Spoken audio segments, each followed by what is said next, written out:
Welcome to Late Night Riders. I'm Gretchen, and I'm joined by my grandma Debbie, my aunt Mindy, and Julie. Hi, Julie. Hi, Julie. So, Julie, tell us a little bit about yourself. Hi, yes. So my name's Julie Ferris, and I am an equestrian artist.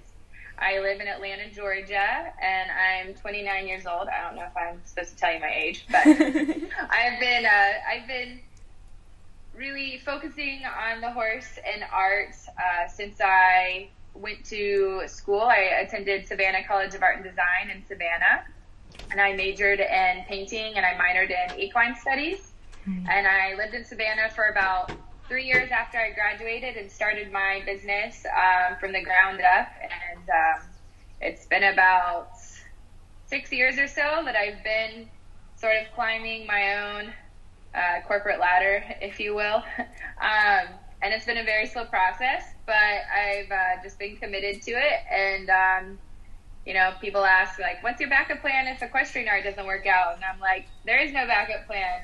It has to work out because it's what I want to do. Yeah. And I really believe if you work long enough and hard enough at something, eventually it will come back around. So I'm in my studio and have some paintings that are mostly finished. There's just a couple more things I need to do on them, but yeah, so beautiful. A little bit about me. So when did you start riding? I always think about riding. I'm like, riding, like really good riding, or just like bebopping around on a horse, because I definitely started riding when I was young.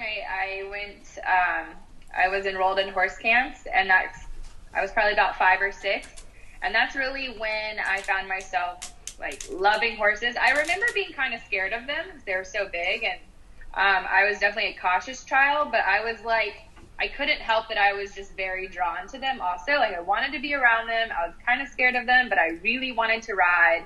I really wanted to be with them. And I just remember riding as a kid being some of my happiest memories. So I was about 6 years old, I guess, started the horse camps, and then that turned into lessons. And then my parents did lease a horse for me when I was in 5th or 6th grade for a little bit. And then started to get into middle school and high school and decided to do tennis. I didn't have the option of doing the IEA, so I kind of went over to tennis for a little while, but still would ride whenever I had the chance, and then decided when I wanted to go to school that I wanted to ride on the equestrian team if I could get on it.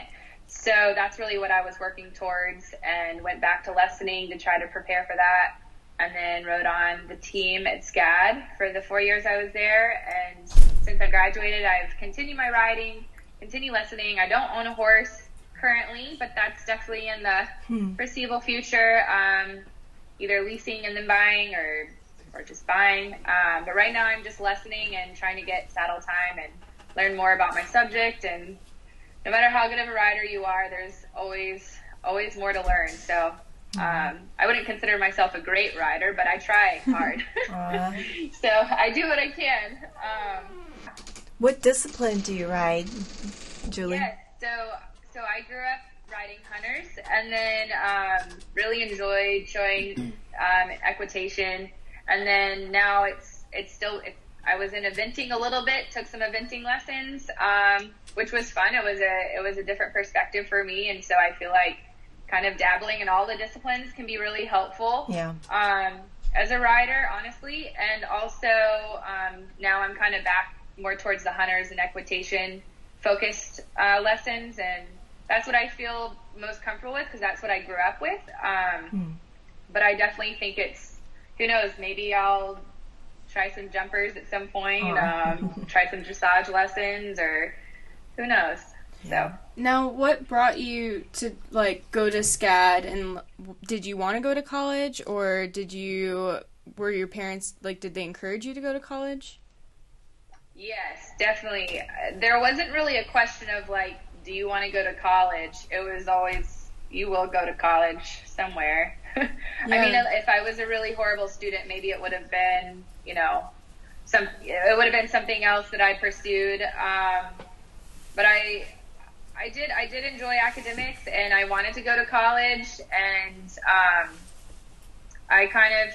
but once I figured out I wanted to pursue art, it was just a matter of what art school do I want to go to, and SCAD was perfect because it had the art and it had the horses, and it's the only art school that has that. So, and it was only 4 hours from Atlanta, so it was really the perfect combination for me, and my parents were very supportive of that, and they, encouraged me. They've encouraged me all along the way. So I was kind of like, I hear stories about artists whose parents were like, really discouraging and like, you can't do that, you'll never make any money. And, I really, even though I did occasionally get comments like that from people, but never from my parents. And I really appreciate that from them because, they believed in me, but they're also, I guess, letting me see if I could do this and, encouraging me to do what I want to do. And, so yeah. I think that's wonderful of your parents to do that, because being an art teacher myself, and I taught ages all the way from little first and second graders up through high school at different times during my teaching career, and I know a lot of students shy away from pursuing that in college because they don't foresee a future that will afford them what they need to live. Tell us a little bit about your background, like in school with art, and I love hearing about your passion for horses, and then how that took you into college. Right. So my background with art, I feel like the horses and the art are kind of simultaneous in the sense of I loved both of them from a young age. So the art really, like when I was young, I was known as, like, in elementary school, people would ask me to draw horses for them because that's just what I love to draw. And now it's like, I know that's like the story of every equestrian artist. I drew horses since I was 5 years old. But it is interesting how within art, like, art is really your, like, personal expression. And as a kid, like, I wasn't thinking about, like, I'm going to express myself. I like horses, so therefore I will draw a horse to express myself. It was just like, it was what came to me. If I was doodling in class or, like, in art class, just messing around, like, I would be constantly, or in church, like, I'd be in church, not listening, but, like, drawing horses. And I remember, for many years I wanted to be good at it, and I loved drawing them, and it never bored me, and I was always inspired by them. So they were definitely a part of my art from early on. And I feel like as I got older, it was kind of difficult because as I got older, I didn't really want to be known as the horse girl or the art girl, because I was at a smaller school, and it was kind of one of those things where I was not mature enough to feel like I could embrace that difference, that I was very different from everyone else, and I just wanted to fit in, and I didn't want to feel different, or there was no one else who liked the things I liked. So it was something that as I got older, I started to realize, like, no, this is something I want to embrace. Like, none of this is going to matter eventually. Like, I need to pursue something that I genuinely love and feel passionate about. And I know I've enjoyed, since I was young. And so I started, I was taking all the AP classes in high school, and then I was taking portfolio, and I was, already kind of getting more serious about wanting to pursue art as a professional, but also with that in mind, like, always in my head knowing, but I want to be an equestrian artist. I couldn't see myself being any other type of artist. And at that point, I hadn't had a lot of experience with painting horses, or really, exploring, the horse in art. I did a little bit of research as a high schooler, but it was just kind of this thing inside me. I was like, I just really want to be this, and I know I need to go to school to really develop my skills and my talents with this, and I need, you know, and I want to ride more. I want to know my subjects more. And now my dogs are playing. Oh. I put one down. That's okay. And now they think, let's grab one. Gotta break it up. So yeah, it was kind of just this progression of like, I loved art when I was little and then became more serious about it and kind of embraced it. And I was like, I don't care if I'm the weird artsy horse girl, whatever. Good for you. So yeah. I don't know if that answers your question. Yeah. Do you still have some of those little pictures from the beginning too, I hope, from when you were young? Like when I was really little? Yeah. I know I have a little sketch from like 2005. Or maybe before that, and I don't have it in here. I don't have a lot that I can find, honestly, really? Which is kind of sad. Mm-hmm. But a lot of it happened probably like on homework papers, yes. and things that were like very disposable, or you know, on the back of like church bulletins. Yes, yeah, that's so cute. So yeah, there wasn't a whole, and then I had a few sketches that I would like, that I know that are somewhere that I gave grandparents or my parents. My grandmother actually, my mom is the one who was more involved with horses, and my grandmother loved horses. My grandparents had Tennessee walking horses at their farm north of Atlanta, and they were rideable for like a year, and then they didn't continue keeping them, you know, rideable, and so they got a little wild, and I was only like 5 or 6 at the time when they got them, so they just got more and more feral, and they became like pasture ornaments up there. But my grandmother grew up with horses, and my mom grew up with a horse kind of as a pet in her backyard. So never like serious like riders, but always like horses around, and horses had kind of been a part of you know, my mom's generation. So yeah. So I'm really curious and interested to hear about your media. The medium of choice is oil now, correct?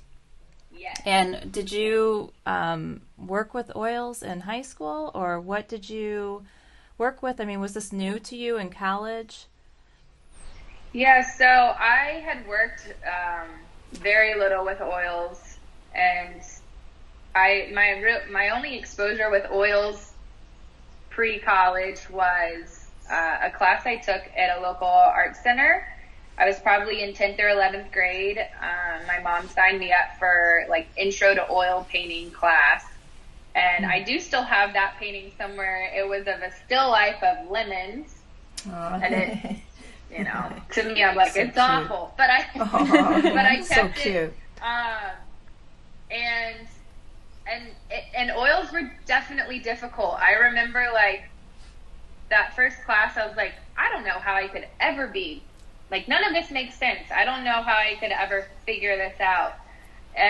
But slowly, I mean, especially once I went to SCAD and they introduced, you know, the first oil painting course, I was hooked. Because I did like them, but I did not feel like an expert for sure. I still felt very like, I don't know how to master this medium. And I'm so used to the water-based mediums, and I mostly worked with acrylic and watercolor, and then charcoal when I was in high school, and growing up in elementary school, it was like tempera paint and, you know, and whatnot, which is great, and there's a time and a place, but once I got to oils and took all of the classes, I was like, I can't go back. So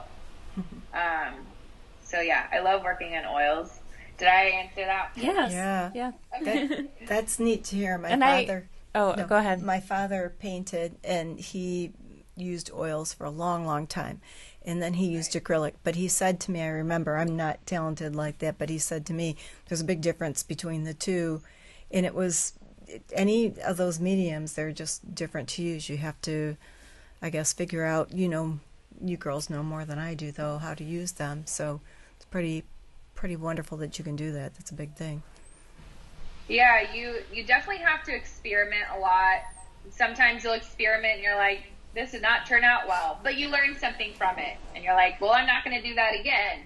So a lot of my experimentation happened like while I was in college, which was a great place for that, because you don't really want to be doing too much experimenting when someone's paying you to do something. So it was good that I had that time. And like, I would say if someone's thinking about becoming an artist or wants to be an artist, take so many classes before you start, charging somebody, to do a piece for them. And, really feel like you're not still like, I'm just figuring, these little things out, especially with oil paintings, because, I mean, a lot of oil paintings are not done properly, and you can tell after however so many years, because they start cracking, they start doing, different things. So it's important to be doing work that's archival, which is basically just, it will last over time. And there are certain ways and steps you're supposed to follow, especially in the oil process, that is, specific, and mostly with the ratio of oil to paint, and how you're supposed to layer, and what you do to be able to, in the end, have a result of a painting that's archival and that should last 500 plus years if it's properly cared for. So, but the thing about the oils that I really love is the vibrancy and like the viscosity of them. So when I look at an oil painting versus an acrylic, and there's nothing wrong with acrylic. This is me personally. I love the richness in the oils and the texture of it. I love that it has this, this kind of thicker texture that what you put on the canvas with the brush is basically how it stays on the canvas. And you can do all these layers, and I just think that the glassiness from the oil, because the oils technically they don't dry, they oxidize, that gets into science, but they are technically always drying or oxidizing over time, which is why they kind of change their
transition into like a very new contemporary space. So, so yeah. I have a question. When you ride, sometimes when we ride, we lose track of time. And I'm sure when you're painting or you're creating, you lose track of time. So my question is what do you think is the longest period of time that you lost track of time and you're just, enveloped in that painting that just grabbed you and you knew that was a, wow, it was like bliss?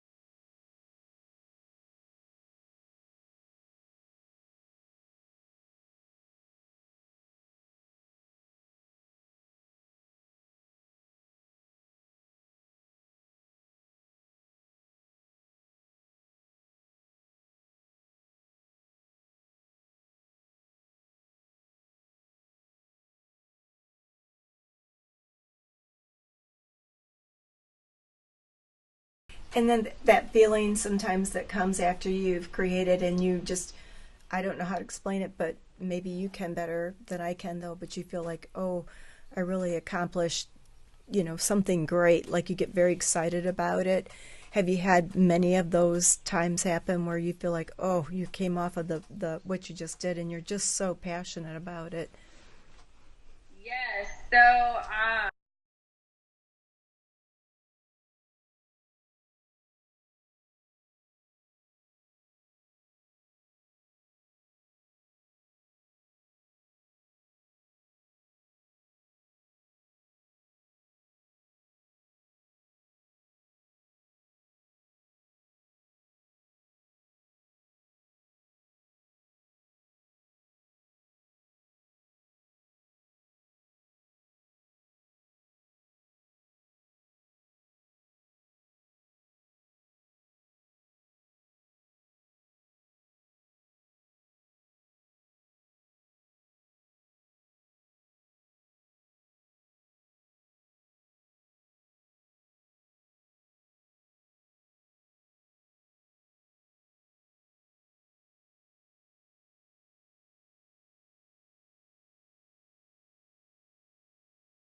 there it is. Yeah. And it is a I'm wonderful happy with feeling. it, so. Yeah. I remember the first time I saw your painting, I was scrolling through Facebook. I'm RAMM's social media manager, so I was looking for things to share, and I was like scrolling, and I was like, oh, that's a really nice photo. And then I started looking at it for a second, and I was like, wait, hold on. And I realized it was like so lifelike, but it was a painting. And then after that, I was like, I need to find out where this came from. And so I searched it, and that's how I found you on Instagram and started following you and sharing some of your updates. But like, man, it is incredible how lifelike Yes. they are. Yeah. Such a talent. I love that. That's awesome. I didn't know that's how you found my work. Yeah. Really cool. And how do you capture that, just the essence of the horse? I mean, that just such a lifelike, I mean, the personality comes through in your work as well. How do you capture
And yeah, so I don't know if that makes sense, but Yeah. Can you talk about a little bit about, from the business perspective, how you started your business and grew it to where it is today?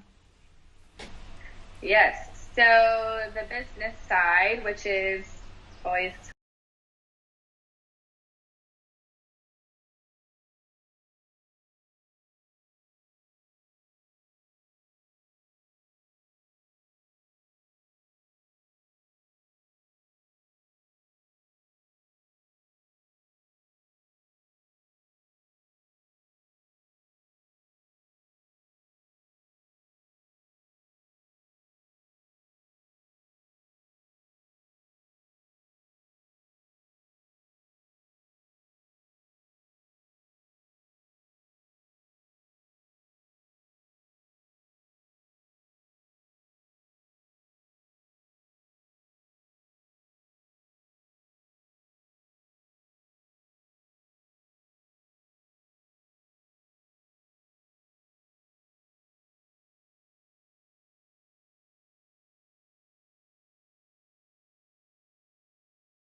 How many hours does it take you to do per painting, and how many commissions do you take on?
Log.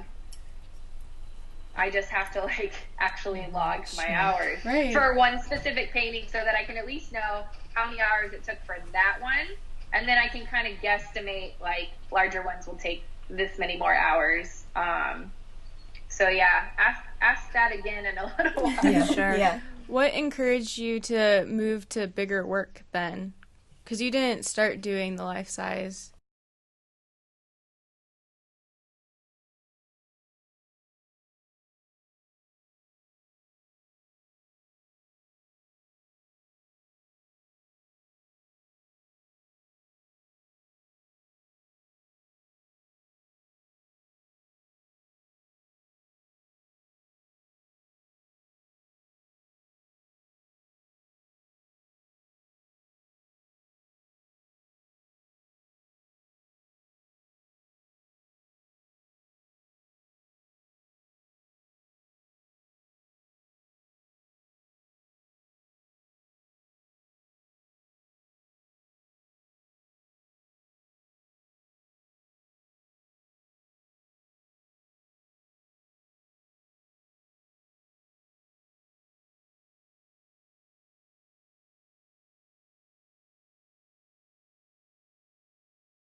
The way I see it.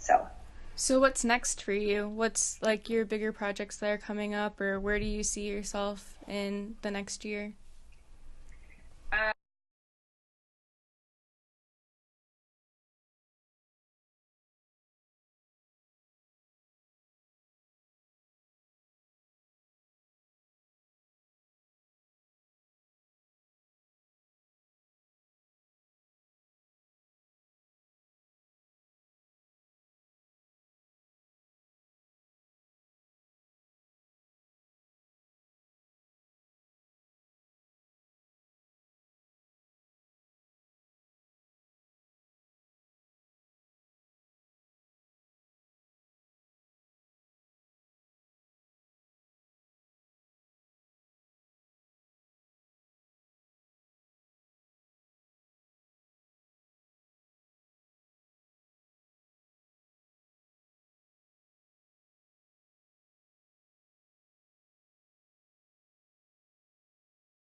Julie, where can people find you to look at your work or even to commission work? Mm-hmm.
Um, so yeah. Awesome. Well, we're going to take a short break, and when we come back, we'll enter our next segment, Canter Banter. Do you love horses and live the equestrian lifestyle? Be sure to check out our brand new blog at www.yourhorsefarm.com. We publish 3 posts per week and feature a free printable equine checklist every month. Yourhorsefarm.com is a great equine online resource, so be sure to share with all the horse lovers in your life. And remember, laugh much and ride often. This podcast is brought to you by RAMM Horse Fencing and Stalls, the one-stop shop for your horse farm. RAMM is family-owned and operated and has been in business for over 30 years. We welcome you to call in and speak with an expert about your next project today at 866-653-8984. Again, that's 866-653-8984. And we're back. On this segment of Canter Banter, Julie's going to share some boot fashion questions that I'm sure a lot of you equestrians have gotten.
They're actually not for like wearing like that. They're for actually riding. So, but to each his own, I guess.